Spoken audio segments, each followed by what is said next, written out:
ভাবছি ভাবছি ঘুরে দাঁড়ানোই ভালো। এত কালো মেখেছি দু হাতে, এত কাল ধরে, কখনো তোমার করে তোমাকে ভাবিনি। ভাবছি ভাবছি ঘুরে দাঁড়ানোই ভালো।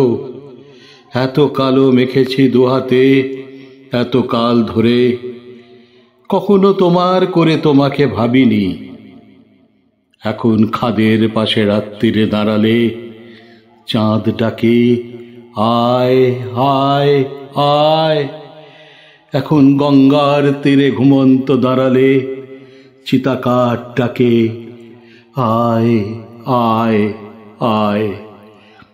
যেতে পারি, যে কোনো দিকেই আমি চলে যেতে পারি, কিন্তু কেন যাব?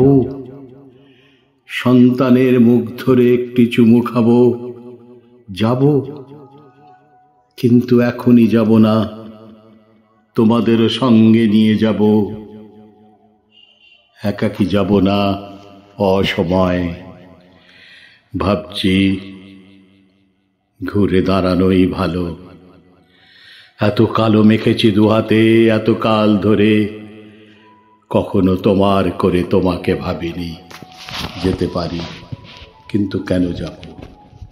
কবি শক্তি চট্টোপাধ্যায়।